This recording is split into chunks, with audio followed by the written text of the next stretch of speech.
Okay, so let me begin with something that should terrify you, and I want you to understand exactly why. 5 days. That is all that separates the most powerful man in the world from walking into the most sophisticated diplomatic trap constructed in modern geopolitical history. And the truly terrifying part is that he does not even know it is a trap. He thinks it is a hug. Let that settle for a moment, because what I am about to explain to you will fundamentally change how you understand the next decade of global order. I am Professor Jiang, and this channel exists to decode power shifts before the headlines catch up. Subscribe, hit the bell, and stay locked in, because this one gets worse the deeper you go. Donald Trump is going to Beijing on May 14th and 15th. He is walking into a China that feels confident enough to stand up to him on sanctions, technology controls, critical minerals, and Iran.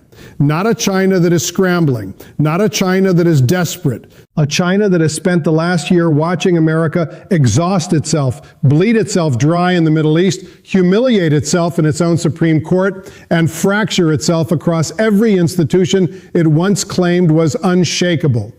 And now that China is rolling out the red carpet. Think about the psychology of what is happening here.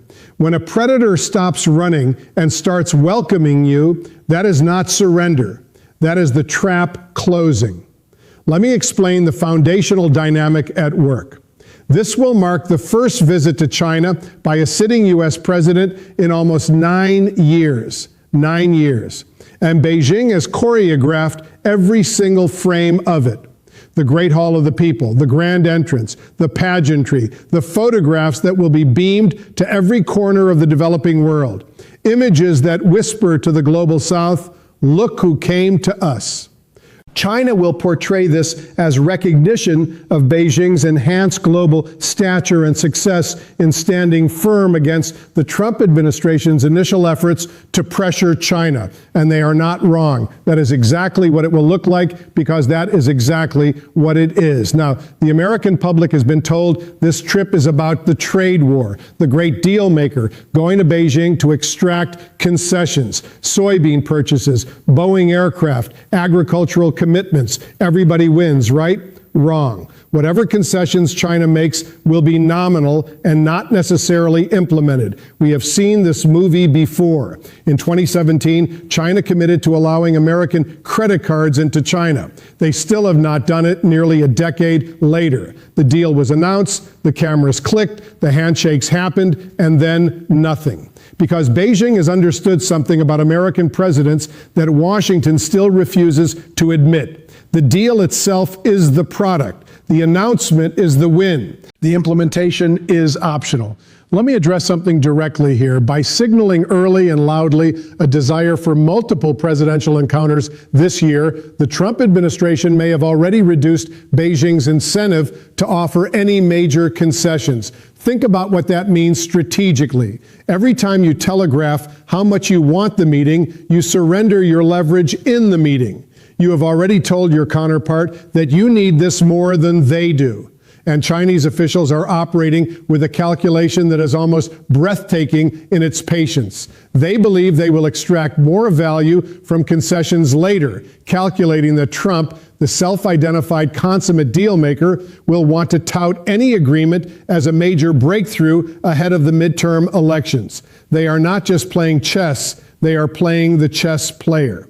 But the trade dimension is almost the least dangerous part of this visit. Lurking underneath the soybeans and semiconductors is a question that will define the next decade of global order. It is called Taiwan. Chinese Foreign Minister Wang Yi told Secretary of State Marco Rubio just days ago that the Taiwan issue concerns China's core interests and represents the biggest risk in China-U.S. relations. That is not diplomatic language. That is a warning shot dressed up in silk. Beijing has been doing something extraordinarily sophisticated in the lead up to this summit. Beijing has become more sophisticated in its Taiwan messaging, adopting a softer tone toward Taiwanese audiences while shifting rhetorical emphasis from promoting reunification to opposing independence. Do you understand what that means? They have changed the goalpost. The ask is no longer say you support unification. The ask is say you oppose independence. That sounds like a minor semantic difference. It is not. Even subtle shifts in U.S. declaratory language, such as supporting peaceful unification rather than calling for a peaceful resolution of cross-strait differences, or opposing rather than not supporting Taiwan independence, would be meaningful. One word, one preposition, and the entire security architecture of the Indo-Pacific begins to shift. Taiwan is particularly worried that Beijing will successfully persuade Trump to express support for peaceful unification or state that the United States opposes rather than does not support Taiwan independence. And why are they worried? Because of something Trump already did, something that should have been a 5-alarm fire in every newsroom on earth. Trump previously, in February 2026, suggested that he would discuss arms sales to Taiwan with Xi. Discuss arms sales with the adversary you are supposed to be arming against. Sit with that. The United States has never, in the history of its relationship with Taiwan, sought Beijing's approval on arms transfers. That is not a norm. That is a foundational guarantee. And Trump casually dissolved it in a phone call. Now, here is where the trap gets truly elegant. Iran's foreign minister, Abbas Araghchi, visited Beijing just days before this summit in what analysts described as Tehran and Beijing aligning their interests before Trump's meeting with Xi. The timing is deliberate. China has been positioning itself as the indispensable mediator in the Iran crisis. China pressed Iran to pursue a diplomatic resolution to the Middle East conflict and refrained from resuming hostilities, seeking to cement its position as a key mediator ahead of this high-stakes summit. Xi is walking into this meeting as the man who can give Trump what Trump desperately needs: an off-ramp from an Iran war that is cracking his coalition, destabilizing energy markets, and threatening to define his second term. And Xi knows it. For Tehran, the China visit was a way to show the U.S. that it is not isolated and has friends and options. Beijing has effectively sold a seat at the table to Iran while simultaneously presenting itself to Washington as the one who can pull Iran back. It is a masterclass in leverage creation. You manufacture the crisis, then you sell the solution. Let me take you back to something that happened in the first 2 months of 2026 alone. China's exports grew by 21.8% year on year, reflecting a reorientation toward non-U.S. markets that has helped cushion the impact of declining trade with the United States. Let that number breathe. While Washington was congratulating itself on its tariff strategy, China was quietly rewiring the global trade network. Chinese exports to the U.S. have continued to fall, dropping 11% year on year in early 2026. But China has increasingly diversified its trade relationships beyond the United States, positioning itself as a more stable and reliable partner across global markets. So the tariff war hurt China, yes, but it also forced China to do something it had been procrastinating on for years: become less dependent on American consumers. The pressure that was supposed to break Beijing ended up building Beijing's resilience. That is not a coincidence. That is adaptation. And it is adaptation that now gives Xi a very particular form of power when Trump sits across from him. The power of someone who no longer needs the deal quite as badly as the other person does. All of China's 5-year plans, including the latest published in March, make plain the Chinese Communist Party's determination towards self-reliance. While state economic strategies like Made in China 2025 and China Standards 2035 underscore the primacy of growth over reciprocity. This is a country that does not operate on quarterly earnings cycles. It operates on generational strategy cycles.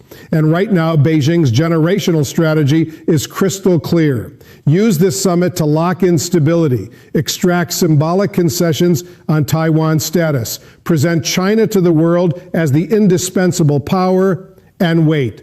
Just wait, because many Chinese analysts expect a U.S. snapback to a more competitive China policy either after the midterms or after Trump steps down in 2029. Beijing seems focused on using this interregnum to enhance its position vis-a-vis the United States. That word, interregnum, is doing a lot of work in that sentence. Beijing views the Trump moment not as a permanent shift in American posture, but as a window, an opening, a gift almost. Because what Trump offers China, what no other American president has offered so consistently, is the erosion of American alliances, the legitimization of transactional diplomacy over values-based diplomacy, and the signal to every American ally from Tokyo to Warsaw that U.S. commitments are renegotiable at the highest levels. Every time Trump suggests Taiwan is an economic competitor rather than a democratic partner, Xi does not need to fire a single missile. The psychological work is being done for him. Now, I want to be clear about something. I am not saying that Beijing is 10 feet tall or that American power is finished. I am saying that the structural advantages have shifted in ways Washington has not yet internalized. The State Department has been gutted of actual China expertise, which means the American president is walking into the most consequential bilateral negotiation of the decade without the institutional knowledge, the prepared positions, or the diplomatic infrastructure to hold the line on the details that actually matter. And Beijing, where the bureaucratic memory runs deep and the preparation is meticulous, knows this. They have read the room, they have written the script. Both leaders will emerge to a fanfare of superficial deals that each can claim as a win. The sale of American soybeans, perhaps jet engines that China desperately needs. Statements pledging cooperation will be released, and the American public will be told it was a triumph. Japan, South Korea, and Taiwan will be particularly worried about the possibility that Trump, seeking to secure Beijing's support on Iran, may make concessions on issues they consider vital. These are American allies, countries that have organized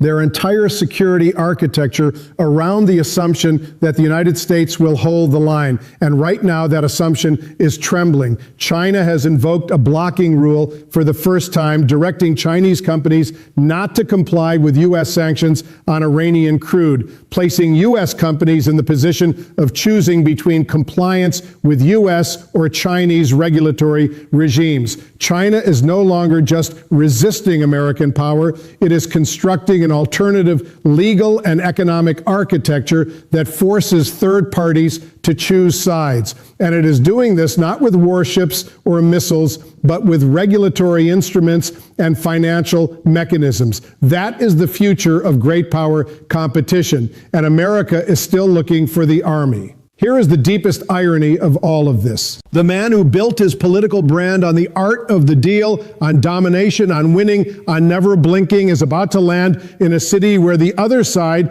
has been preparing for this moment for years, where the negotiating framework was shaped before he ever boarded Air Force One, where the symbols and staging and sequencing have all been engineered to project a single message to the watching world. China is ascendant. America arrived, and America came to us. That is not prophecy, that is structural analysis. Stay curious, stay skeptical, and never mistake a quiet news cycle for the absence of history being made. I am Professor Jiang. The world is being reshaped right now, and most people are not even watching.